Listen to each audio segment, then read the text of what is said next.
So, hi everyone. Today we will be discussing an important scheme of things which has been brought by the Finance Ministry under the budget financial year 23 and 24. तो हम इसमें देखेंगे कि ये जो allocation हुआ है 1 लाख करोड़ का अंडर वॉट ये रिसर्च एंड इनोवेशन फंड के अंदर इस बार के बजट में ये एलोकेट हुआ है। तो इसका क्या इंपॉर्टेंस है और ये क्यों हुआ है।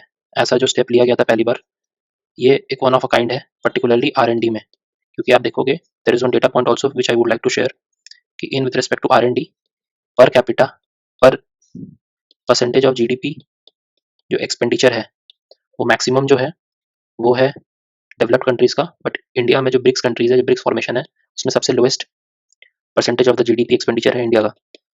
सो जो हमारे एस्पिरेशन है कंट्री के टू बी अ विकसित भारत इन 2047 and third largest economy in the next 5 years, ये तब तक फुलफिल नहीं हो सकता है जब तक हमारा R&D के अंदर एक ऑप्टिमम फंड और उसका जो रिसोर्स हो वो थ्रू बजट एलोकेशन अगर नहीं हो तब तक वो पॉसिबल नहीं है। तो कंटेक्स्ट ये है कि government of India has allocated a corpus of 1 lakh crore with 50-year interest-free loans to provide long-term financing and refinancing with long tenors and lower nil interest rates.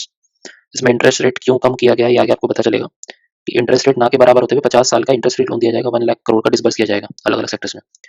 अब इसमें कौन कौन से सेक्टर्स कवर्ड है, एक तो है बेसिकली प्राइवेट सेक्टर को बूस्ट करने के लिए फोर्स दिया गया है। इसमें सनराइज डोमेन जो है प्राइमरीली वही है, like cyber space, defence, drone, quantum responsible AI, ICT, startup ecosystem, digital public goods and many others. So in an era of minimum government and maximum governance, जो government का एक maxim है after liberalisation, privatisation, globalisation 1990s के बाद, government जो है वहाँ पे मिनिमम प्रेजेंस दिखाना चाहती है, मैक्सिमम गवर्न करनी चाहती है due to this LPG thing.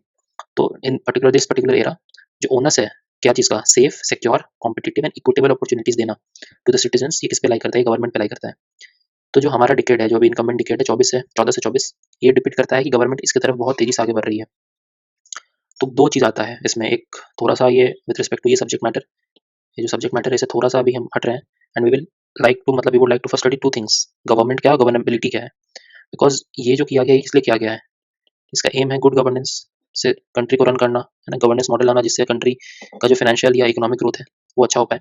So good governance और ये फाइनेंशियल चीज़ें जो गवर्नमेंट ला रही है, इससे पहले हमें दो चीज़ समझना हो, गवर्नमेंट एंड गवर्नेबिलिटी, ये दो चीज़ है। You may form a government but stay very poor on the parameters of governability. आप सरकार बना सकते हैं, सरकार आप बना सकते हो, लेकिन जो गवर्नेबिलिटी है उसमें आप पुअर रह सकते हो। सरकार को बनाने के लिए क्या चाहिए, यू नीड मेजोरिटी गवर्नमेंट, वो तो या तो सिंगल पार्टी लेके आए या कोलिशन गवर्नमेंट लेके आए। गवर्नमेंट तो रहता ही है, कॉन्स्टिट्यूशन में ही there shall be the prime minister, the president and that's all. Government और गवर्नमेंट के जो आसपास के जो स्टेक होल्डर्स हैं वो तो हमेशा रहेंगे, लेकिन गवर्नेबिलिटी बहुत इंपॉर्टेंट होता है। मैनिफेस्टो में भी अगर आप देखोगे, द मैनिफेस्टोज जो होते हैं वो गवर्नमेंट से कम गवर्नेबिलिटी पे ज़्यादा फोकस करते हैं कि हम आएंगे तो हम इस एक सोशल ऑर्डर में चलेंगे, कोई बोलता है हम लिबरल ऑर्डर में चलेंगे, कोई एक मिडिल पाथ में चलेगा। सो ये क्या बताता है मैनिफेस्टोज में, अपना गवर्नेबिलिटी बताता है। So that is the thing, governability is basically the ability and the capacity to govern over the dynamic demands of a set of population. हमारी जो कंट्री 130 करोड़ प्लस पॉपुलेशन है, इसमें डिमांड्स एक कोई एक स्ट्रीमलाइन डिमांड्स नहीं होंगे कि ये हमारी डिमांड है, ये डिमांड है, ये डिमांड है, इसके बाद ये डिमांड है। मल्टी फैसेटेड डिमांड्स होंगे हमारे कंट्रीज में, अलग अलग सेक्टर्स के लिए, फार्मर्स के लिए अलग होगा, स्टूडेंट्स के लिए अलग होगा, अनएम्प्लॉयमेंट या एम्प्लॉयमेंट के लिए अलग होगा, जो अपने वुमेन है, वुमेन सेंट्रिक है, उनका अलग होगा, माइनॉरिटीज़ हैं उनका अलग होगा। तो एक कंपीटिंग इंटरेस्ट हमारे कंट्रीज में चलते रहता है with respect to the demands, dynamic demands. इसी डायनेमिक डिमांड को एड्रेस करते हुए, अपने एबिलिटी, गवर्नेंस की एबिलिटी को बरकरार रखते हुए और उसकी अपनी कैपेसिटी को भी बढ़ाते हुए उसको एड्रेस करने का अच्छा तरीका है बेसिकली है गवर्नेबिलिटी। तो जैसे कि हमें पता है कि जो गवर्नेबिलिटी है उसका बहुत सारे पिलर्स हैं, जो कैपेसिटी और एबिलिटी टू गवर्न, उसका एक इंपॉर्टेंट उसके हार्ट में दैट इज फाइनेंशियल एडमिनिस्ट्रेशन। इसके बारे में बार बार मतलब बहुत तरह से बोला गया है। इसमें अगर आप देखोगे तो प्राइमा फेसी अर्थशास्त्र जो है, जो कौटिल्य ने लिखा था, मतलब प्रोमिनेंटली नोन एज चाणक्य, उन्होंने 300 BC में ये चीज को लिख दिया था। तो दैट वाज हिज फोरसाइट कि all the administration is finance, जो भी एडमिनिस्ट्रेशन है वो बिना फाइनेंस के पॉसिबल ही नहीं है।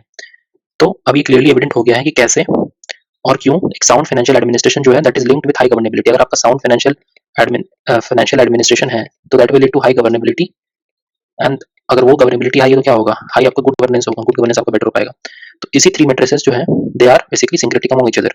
अब अगर हम उसके लेयर नीचे आए कि फाइनेंशियल एडमिनिस्ट्रेशन के लिए हमारे जो ग्लोबल मेट्रिक है वो क्या है, वो जीडीपी है। अभी जीडीपी क्या है, नेशंस का फिजिकल हेल्थ जो है दैट मेजर करती है in terms of broad macro economic parameters like per capita income हो गया, tax GDP to GDP ratio हो गया, टैक्स टू डेब्ट रेशियो हो गया, इन्फ्लेशन हो गया, आपका फॉरेक्स रिजर्व्स क्या है, ये सब हो गया। अब ये जीडीपी जो है ये तीन चीज होता है इसमें prominently, consumption, investment and net exports. Consumption 60% होता है, इन्वेस्टमेंट 30% होता है, नेट एक्सपोर्ट्स 10% ही होता है। अब ये जो 1 लाख करोड़ है ये ऑगमेंट करेगा, ये this will augment all this fiscally administrated sector, consumption को भी करेगा, इन्वेस्टमेंट को भी करेगा और नेट एक्सपोर्ट्स को भी करेगा।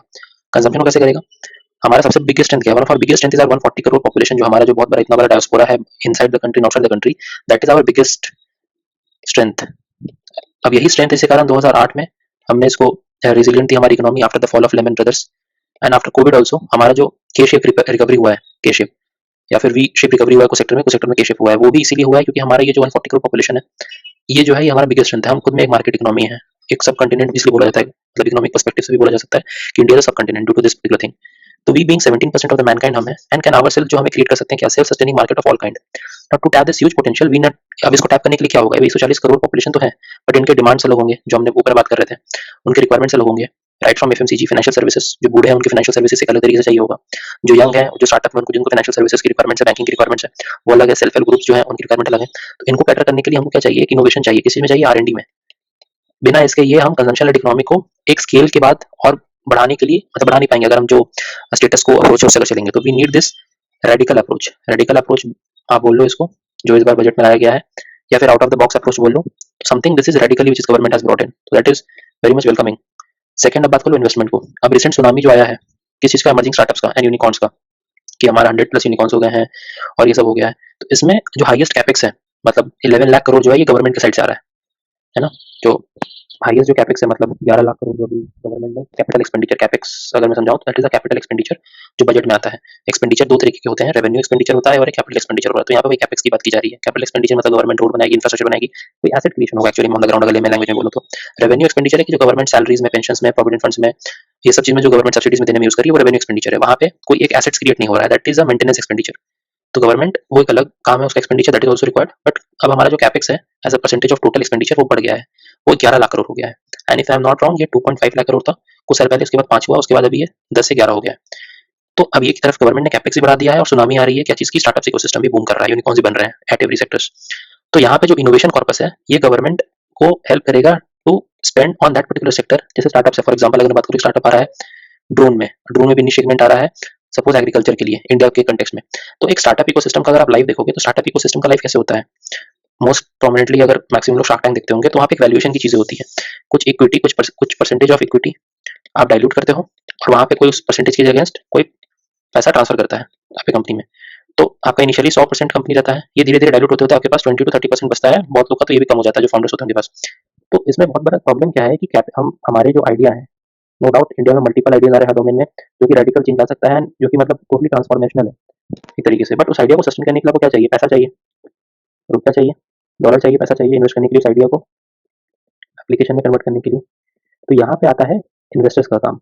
तो बहुत इन्वेस्टर जो इंडिया में जरूरी नहीं कि इंडिया के इन्वेस्टर इन्वेस्ट करेंगे, तो वो इन्वेस्टर जो इन्वेस्ट करेंगे उस पर्टिकुलर स्टार्टअप में वो क्या एक एथिकल वे में करेंगे या बस वो एक मैड रेस होगा, क्या चीज़ का, वैल्यूएशन का, कि हमने आपको इतना दिया है फिर आप हमने आपको 10 करोड़ दिया है, आप ये 10 करोड़ का 20 करोड़ करो, 20 करोड़ से 30 करोड़ करो। तो इसमें क्या होगा, इसमें एंटायर जो चीज़ें हैं विद रिस्पेक्ट टू जो हमारा ऑब्जेक्टिव है स्टार्टअप का, वो क्या हो जाएगा, वो मिसिंग चला जाता है। ये एक रिसेंट फेनोमेनन देखने को मिल रहा है स्टार्टअप इकोसिस्टम में। क्योंकि यहाँ पे that is the thing which I have written in this editorial that this getting into the hunky dory valuation attestation compromises what the intended social impact. तो सोशल इम्पैक्ट हमको करना है, हमको बस प्रॉफिटाइजेशन के अगर मोटिव के साथ चलना हो वो भी एक इंपॉर्टेंट है, बट जरूरी नहीं कि सारा स्टार्टअप उसी बेस से फॉलो हो। तो उसके लिए गवर्नमेंट भी ऐसा सनराइज सेक्टर चूज करेगी इसमें से जो 1 लाख करोड़ है, कि हम गवर्नमेंट उसमें इन्वेस्ट करेगी बिना उसकी इक्विटी को डायरेक्ट किए या बिना वो मैट रेस ऑफ वैल्यूएशन आने के लिए, ताकि क्या होगा, ऑर्गेनिक ग्रोथ हो पाएगा स्टार्टअप का। ऑर्गेनिक ग्रोथ भी इंपॉर्टेंट है ना, क्योंकि क्या हो रहा है, स्लीपिंग एंड रिवर्स स्लीपिंग वाली चीज़ मिलती है। मान लो कोई इंडिया में स्टार्टअप कंपनी ने किया है, उसका अगर इन्वेस्टर वहाँ का है तो अगर 100% उसका इनिशियली उसके पास 100% उसके पास इनिशियली था, अब उसके पास बचा है 20%, और इन्वेस्टर जो 80% है वो इंडियन है ही नहीं, तो कंपनी क्या हो गई इवेंचुअली, आइडिया कहाँ से आया, आइडिया आया इंडिया से, लेकिन आज के डेट में वो कंपनी क्या हो गई, मे बी यूएस या चाइना भी हो गई। पेटीएम में मैक्सिमम जो शेयर होल्डर जो अगर देखोगे तो सॉफ्ट बैंक फंडिंग किया हुआ है इसको। तो अलग अलग टर्म्स एंड कंडीशन आ जाते हैं फिर इनके, तो ये तो अपने कंट्री के हिसाब से बात करेंगे ना। तो हमारे कंट्री का जो इंटरेस्ट है ओवरऑल वो भी डाइल्यूट होता है, और ओवरऑल कंपनी का जो ट्रेजेक्टरी ऑफ ग्रोथ है वो भी कहीं ना कहीं डाइल्यूट होता है। मतलब with respect to the sector depend करेगा कि वहाँ पे क्या सेक्टर है, क्योंकि हर सेक्टर का ग्रोथ एक मतलब मतलब यूनिवर्सल नहीं होगा कि एग्रीकल्चर का एक पर्टिकुलर स्टार्टअप है उसके ग्रोथ के लिए एक पर्टिकुलर पैटर्न होगा, जो बैंकिंग फिनटेक सेक्टर का एक अलग ग्रोथ ट्रेजेक्टरी होगा, तो ये ट्रेजेक्टरी अलग अलग होंगे। तो दैट इज ऑल्सो इन्वेस्टमेंट की ओवरऑल ये जो 1 लाख करोड़ है, ये गवर्नमेंट अगर इसको इंश्योर करेगी या इसको प्रॉपर ग्रिड मैनेजमेंट अरेंज करेगी तो ये इन्वेस्टमेंट को भी बूस्ट करेगा। थर्ड है कंसिस्टेंट इंपोर्ट। जो कॉर्पस है ये क्या करेगा, प्रोडक्ट्स हमारा कॉम्पिटिटिव बनाएगा, क्योंकि हमारा प्रोडक्ट्स चीप बना ये तो एक काम है, चीपनेस से तो आप मार्केट में जी सकते हैं ना, चीपनेस की जगह हमको ब्रांड बनाना पड़ेगा। ब्रांड कहाँ से आएगा, कॉम्पिटिटिव प्रोडक्ट्स बना के, जैसे कि हम चाइना प्लस वन स्ट्रेटेजी भी इसमें इंपॉर्टेंट हो जाएगा। डिफेंस एक्सपोर्ट्स भी जो भी बढ़ रहा है इंडिया का अराउंड 40,000 करोड़ हो गया इस साल। सेमीकंडक्टर सेगा अगर आप देखोगे जो सेमीकंडक्टर सागा भी चल रहा है ताइवान, सप्लाई चेन जो ड्रॉप हुआ था, ताइवान अभी सबसे बड़ा हब है। अब उसकी जगह हम भी सेमीकंडक्टर गवर्नमेंट भी ला रही है, लाइक गुजरात में या आसाम में प्लांट्स लगा रहे हैं, जो माइक्रोन हो गया या फिर आपका टाटा हो गया एंड अदर लाइक एक दो और भी कंपनी अभी मैं शायद बोल रहा हूँ, तो 2-3 कंपनी है जिन्होंने अभी एमओयू साइन किया है, गुजरात में प्लांट लगा रहे हैं। So that is the thing. तो इसके लिए भी हमको क्या ज़रूरी है? पैसा ज़रूरी है इस पर्टिकुलर सेक्टर में कॉम्पिटिटिवनेस प्रोडक्ट बनाने में। तो हम लाइफ साइकिल अप्रोच बेसिकली यहाँ पे गवर्नमेंट देख रही है। राइट फ्रॉम कि आपका आइडिया आया, उस आइडिया को आप रियलाइज़ करो और रियलाइज़ नहीं करो उसको फिर जाके स्केल करो। गवर्नमेंट ये पूरे लाइफ साइकिल अप्रोच में देखना चाह रही है स्टार्टअप इकोसिस्टम को, idea to scaling up and finally realisation of जो इंटेंडेड इम्पैक्ट था सोसाइटी लेवल पे, जो आइडिया था क्या वो इम्पैक्ट हो रहा है या नहीं हो रहा है। ये लाइफ साइकिल अप्रोच की फॉलो करने के लिए ही ये पर्टिकुलर 1 लाख करोड़ का एक फंड क्रिएट किया गया इस बजट में। So this is a short depiction of that कि अगर हम देखें कि हमारी एक ट्रेजेक्टरी है, हमको क्या बनना है, हमारा एंड गोल है विकसित भारत बनाना एज अ कंट्री का, है ना। थोड़ा मैक्रो पर्सपेक्टिव में बात करें, विकसित भारत बनाना है 2047 तक। ये इसके लिए हमको एक ऑर्बिट शिफ्ट करना पड़ेगा। मतलब ऑर्बिट शिफ्ट करने का मतलब है कि अभी हम एक स्टेटस को में काम कर रहे हैं, एक स्टेटस को में काम कर रहे हैं, ठीक है। तो हमारा लीनियर ऐसे होगा, ठीक है, चेंजेस होंगी, एक ही बार में हम चेंज नहीं हो पाएंगे। लेकिन हमको अगर ऑर्बिट शिफ्ट करना है, जल्दी ग्रोथ करना है, तो वो कुछ चीजें चेंज करनी पड़ेगी हमारी वे ऑफ फंक्शन। तो दैट इज व्हाट आई करें कि फ्यूल कर रहा है तीनों इंजन से, जैसे रॉकेट होता है उसमें इंजन होता है मल्टीपल इंजन, तो this is fuelling the engine of growth. Growth का इंजन क्या है? ग्लोबल मार्केट के कंजम्पशन, इन्वेस्टमेंट एंड नेक्स्ट जो जीडीपी को इंश्योर करेगा। इसके ऊपर आ जाता है सस्टेनेबल और इक्विटेबल ग्रोथ। इसके भी गवर्नेंस का इंपॉर्टेंट है, रेगुलेटरी इंस्टीट्यूशंस का इंपॉर्टेंट है। यहाँ पे गवर्नमेंट बहुत ही जरूरी है, यहाँ पे गवर्नमेंट ने कम किया है कई कई सेक्टर में, बट यहाँ पे गवर्नमेंट का जरूरत है। एट लास्ट ये गवर्नेबिलिटी, गवर्नेबिलिटी बस गवर्नेंस से नहीं आएगी, पॉलिटिशियन से भी आएगी। देखो पॉलिटिक्स इज इनएविटेबल, दोनों आता है ना कि पॉलिटिक्स हमारा चलन में है, बट लास्ट जो चीज़ है ना, अगर आप ये सब कुछ कर लो, अगर आपका गवर्नेबिलिटी पूरा हो गया, तो आप वो ऑर्बिट शिफ्ट कर ही नहीं पाओगे जो आपका इंटेंडेड ऑर्बिट शिफ्ट आपको रिक्वायर्ड है टू अटेंड दिस विकसित भारत वाला बाय 2047। तो ये इंश्योर करने के लिए आपको गवर्नेबिलिटी को सुधारना पड़ेगा, और वो सुधरेगा जब आपकी पॉलिटिकल रैशनैलिटी होगी ओवर पॉपुलिज्म और whole of the nation approach होगा। मतलब वो अब ऐसा नहीं होगा कि एक पर्टिकुलर है ना, कोलोनियल माइंडसेट या टेंडेंसी नहीं होनी चाहिए, लीगेसी नहीं होनी चाहिए कि एक दिया मतलब वो कोई बड़ा है, रेटिफिकेशन है, वहाँ से वहाँ जाएगा, वहाँ से वहाँ जाएगा, उसके बाद एक पर्टिकुलर जैसी पब्लिक यूटिलिटी है वो ऑफिस करता है, तो वैसा नहीं होना चाहिए। तो पॉलिटिकल को भी अपना रिफर्बिश करना पड़ेगा, अपने पास पॉलिटिकल कल्चर को सिखाना पड़ेगा, whole of the nation approach को सिखाना पड़ेगा to realise this particular impact. Now अब पिक्चर जो है दैट सीम्स क्वाइट ऑप्टिमिस्टिक जो अभी तक गवर्नमेंट लाई है, लेकिन हमको साइमल्टेनियसली फोकस बहुत चीज़ों पे अलग-अलग भी करना ज़रूरी है। क्या चीज़ पे फोकस करना ज़रूरी है? Skilling, reskilling and upskilling. According to the Indian skills report, हमारा जो 50% ही जो पीपल है that is employable in the current industrial setup. तो ये ग्लेयरिंग पिक्चर है। तो हमको साइमल्टेनियसली, क्योंकि पैसा बस डालने से नहीं होगा ना, पैसा डालने के बाद उसका यूटिलाइजेशन भी इंपॉर्टेंट है। एक और इंडेक्स है कि what is the utilisation of the expenditure. Capital expenditure आप गवर्नमेंट 10 लाख करोड़ कर दे, 20 लाख करोड़ कर दे, तो 20 लाख करोड़ करने के बाद भी क्या वो यूटिलाइजेशन हो पा रहा है at the right place for the right thing and for in the right way? अगर नहीं हो रहा है then you require entire skilling, reskilling and upskilling. Skilling, और इसके अंदर स्किलिंग भी दो तरीके होगा, तो technical skilling and behavioural skilling. Technical skilling जो यूथ है उनके लिए, एंड बिहेवियरल स्किलिंग जो गवर्नमेंट लोग हैं उनके लिए, गवर्नमेंट एम्प्लॉयज उनके लिए, ताकि एक दूसरे से सिंक्रेटिक बिहेवियर बना पाएंगे लोग। जब गवर्नमेंट का जरूरत प्राइवेट इंडिविजुअल को पड़े, प्राइवेट गवर्नमेंट का जो जरूरत कभी प्राइवेट इंडिविजुअल को पड़े, प्राइवेट इंडिविजुअल को अगर गवर्नमेंट की जरूरत पड़े तो ये जरूरी है। सेकंड है कैपेसिटी ऑफ द इंस्टीट्यूशन जो है ना वो सही करना, क्योंकि सेंटर तो ये लाया है बजट में, स्टेट फेडरलिज्म फिर यहाँ पे आ जाती है कि अगर आपका इंस्टीट्यूशन दोनों सेंटर एंड स्टेट का अगर समन्वय नहीं बना पाता है, तो ये पूरी चीज़ें इतनी अच्छी से स्मूथ एंड ऑर्गेनिक ग्रोथ नहीं हो पाएगा, तो वो जरूरी है। थर्ड है इंटर मिनिस्ट्री कोऑर्डिनेशन। अगर स्टार्टअप अगर एक आ रहा है तो जरूरी नहीं है कि वो मिनिस्ट्री ऑफ कॉमर्स से शुरू होगा, स्टार्टअप एग्रीकल्चर से शुरू होता है, तो एग्रीकल्चर सेक्टर स्टार्टअप जरूरी है। फिर उसके बाद ministry of commerce, then ministry of science and tech, फिर उसके बाद अलग अलग इंस्टीट्यूशन है, सेबी, आरबीआई गाइडलाइंस। तो जो भी मिनिस्ट्रियल अलग अलग इंस्टीट्यूशन का कोऑर्डिनेशन बहुत ज़्यादा इंपॉर्टेंट होना चाहिए। ऐसा नहीं कि कोई एक पर्टिकुलर मिनिस्ट्री अगर एक स्कीम है तो अगर उसी में गवर्नमेंट फोकस किया है या उसका स्कीम है तो दूसरा का वो उसका कोई मतलब लेना देना नहीं होगा। तो you need proper coordination also at that at every level of discussion. Third है सारे अलग अलग stakeholders, non governmental stakeholders हैं या फिर सिविल सोसाइटी ऑर्गेनाइजेशन है, लाइक सीआईआई जो इंडस्ट्रियल सेंटर फॉर इंडस्ट्रियल है, एसोकैम है, फिक्की है, सोसाइटी ऑफ ऑटोमोटिव ये है फॉर ऑटोमोबाइल्स, तो वो सब जरूरी है। एंड फिफ्थ है we need to also improve our ICOR ratio. ICOR है कि input capital and output ratio, मतलब हम अगर 1 रुपया लगा रहे हैं तो हमको कितना आउटपुट मिल रहा है, तो हमको वो भी होना पड़ेगा। हमको ऑडिटिंग पे भी फोकस करना पड़ेगा। कॉर्पोरेट गवर्नेंस जो एंटायर सीएसआर नॉर्म्स है, जो ग्रीन वॉशिंग जो हमको मतलब आए दिन सुनने मिलता है कि गवर्नमेंट इतना पैसा, मतलब सीएसआर में इतना पैसा इन्होंने एक पर्टिकुलर कंपनी प्राइवेट कंपनी ने दिया, बट एक्चुअली वो उसके लिए यूज नहीं हो पाया, है ना। Base profit, base erosion and profit shifting वाला चीजें हैं, तो वो सब चीज़ों को कम करना पड़ेगा। रेगुलेटरी ओवरसेट रखना पड़ेगा और ऑडिट्स बहुत जरूरी है, क्योंकि ये आईसीओआर एक बहुत इंपॉर्टेंट पैरामीटर है कि हम अगर 1 रुपया डाल रहे हैं तो हमको कितना आउटपुट मिल रहा है, और यहीं पे करप्शन पीरियड होता है, इसको सुधारना पड़ेगा। फिर टारगेटेड एलोकेशन ऑफ फंड्स होना चाहिए डोमेन वाइज। अब 1 लाख करोड़ तो है, बट इसका कहाँ पे किस सेक्टर में दोगे आप? एग्रीकल्चर में दोगे, टेलीकम्युनिकेशन में दोगे, बायोटेक्नोलॉजी में दोगे, नैनो टेक्नोलॉजी में दोगे, तो इसका एक स्टेक होल्डर अप्रोच लेके फिर इसमें एक स्मूथ मतलब एलोकेशन होना चाहिए फंड का, कि एक बेसिक मैच्योरिटी आने तक हम इतना इसको देते रहेंगे फंड, तो वो एक होना चाहिए। इसमें गवर्नमेंट इसमें तो समझ नहीं सकता इस पर्टिकुलर सेक्टर के बारे में, तो you need whole of the nations approach to ensure कि एलोकेशन किस फंड में, किस डोमेन में कितना होना चाहिए और कब तक होना चाहिए। सेवंथ है कि स्मूथ ट्रांजिशन होना चाहिए सच डोमेन इनटू मार्केट प्लेस। जैसे मैंने बोला, एक स्टार्टअप आया, वो ग्रोथ 10 करोड़ इनिशियल वैल्यूएशन से आया, 100 करोड़ तक अगर किया नहीं किया, उसके बाद उसका पूरा खत्म हो गया ड्यू टू सिस्टमिक इश्यूज। वैसा नहीं होना चाहिए, हमको एक मैच्योर ग्रोथ देखना मतलब देना है इस सेक्टर में, तभी एंटायर मतलब वो बन पाएगा, मतलब हमारे यूथ का भी विश्वास बन पाएगा कि हाँ स्टार्टअप इकोसिस्टम में जा सकते हैं। नहीं तो अभी मैक्सिमम जो गवर्नमेंट जॉब्स या फिर they are working on some other kind of, है ना, पीडी जॉब्स है कि डॉक्टर्स हैं, इंजीनियर्स हैं, है ना, जो कि मतलब वेल सूटेड, या पहले जो माइंडसेट था कि स्टार्टअप चलेगा नहीं चलेगा, ये बिजनेस है ऐसे। तो एक जब तक वो मैच्योरिटी नहीं आएगी, जो स्टार्टअप्स बन रहे हैं आज के डेट में, वो अगले 50 साल के बाद उसमें से कितने टाटा बनते हैं, कितने बिरला बनते हैं, कितने अंबानी, कितने रिलायंस जैसे बनते हैं, वो इंपॉर्टेंट है। तो वो ग्रोथ देना काम है हमारा गवर्नमेंट का। और एडिशन ऑफ न्यू डोमेन होना चाहिए, वो भी होना चाहिए, है ना। कुछ जो डोमेन्स इनिशियली गवर्नमेंट लाएगी उनको एक मैच्योरिटी तक पहुंचा के फिर उनको छोड़ देना चाहिए हैंड होल्डिंग करने के बाद, फिर नए डोमेन्स आने चाहिए। और ये क्यों चेंज हो रहा है डोमेन्स? क्योंकि हमारा डायनामिक डिमांड चेंज होता रहेगा according to the need also, मतलब नीड बेस्ड सिटीजन को चाहिए उसके हिसाब से भी, और सिचुएशन बेस्ड भी। आज से पहले हम ड्रोन पे ज्यादा फोकस नहीं कर रहे थे, बट अचानक से हम ड्रोन पे फोकस कर रहे हैं क्योंकि उसकी जो अलग अलग एग्रीकल्चर हो गया, या फिर इकोनॉमी हो गया, या फिर आपका ई कॉमर्स हो गया, या फिर नेशनल सिक्योरिटी होगा, सब में यूसेज दिख रहा है। तो यूज केस जिस हिसाब से बढ़ेगा ग्लोबली, मतलब ये ग्लोबल ग्लोबल थॉट के हिसाब से भी चेंज हो सकता है, इंटरनल जो हमारे रिक्वायरमेंट्स और डिमांड उसके हिसाब से भी चेंज हो सकता है। तो उस हिसाब से हमको न्यू डोमेन को लिस्ट में लाना पड़ेगा और अपग्रेड करते रहना पड़ेगा। और ये ऐसा नहीं कि ये बस इस बजट में हम इसको लाए हैं, हमको सक्सेसिव बजट में अगर ये नहीं दिखेगा 1 लाख करोड़ का, जो उसमें से क्या मतलब हुआ, उसकी अकाउंटेबिलिटी क्या हुई, what is the way forward, उसको अगर ट्रांसपेरेंसी से एक रिपोर्टिंग और वैसा नहीं किया जाएगा मॉनिटरिंग, तो ये फिर एक वैसा ही स्कीम बन के रह जाएगा जैसे कि जितने स्कीम्स अभी तक आज तक आए और बहुत चले गए। तो इसके लिए कंटिन्यूस मॉनिटरिंग, एक एम्पावर्ड ग्रुप ऑफ मिनिस्टर या फिर एम्पावर्ड ग्रुप ऑफ सेक्रेटरीज बनाना बहुत जरूरी है under the central secretariat.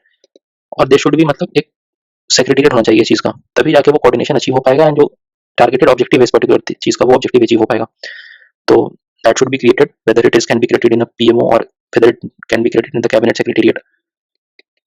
So that can be done, and state level पे मतलब एक कैबिनेट सेक्रेटरी उसको हेड करें, उसके बाद चीफ सेक्रेटरी जो है स्टेट के, वो उस पर्टिकुलर चीज़ों को देखें, फिर उसके बाद जो लोअर डिस्ट्रिक्ट मजिस्ट्रेट्स हैं वो उसको इंश्योर कराएं कि ऐसा हो रहा है ना, उनकी अकाउंटेबिलिटी आए, इनकी जो KRAs हैं, KPIs हैं, जो जिन पे इनका परफॉर्मेंस अप्रेजल होता है, उसमें इस चीज़ को डाला जाए कि आप जैसे कि स्वच्छ भारत मिशन को डाला गया है, एस्पिरेशनल डिस्ट्रिक्ट प्रोग्राम को डाला गया है, वैसे इसमें इस पर्टिकुलर सेक्टर को बढ़ाना है, तो इसके KPIs right from top to bottom जब तक नहीं होगा, एक आप अकाउंटेबिलिटी फिक्स नहीं करेंगे, तब तक ये अचीव होना इम्पॉसिबल है। तो दैट इज वेरी इंपॉर्टेंट। तो ये सब करने के बाद ही इवेंचुअली जो हमारा दो ट्विन ऑब्जेक्टिव था, हमारा थर्ड लार्जेस्ट इकोनॉमी का 2028 एंड सेकंड था विकसित भारत बाय 2047, ये अचीव हो पाएगा। सो that is the thing. I hope कि ये बेसिकली इसका इंटेंशन क्या है 1 लाख करोड़ देने का, ये आप सबको समझ में आया होगा। So if you have watched this video till here, so big thumbs up for you. Thanks.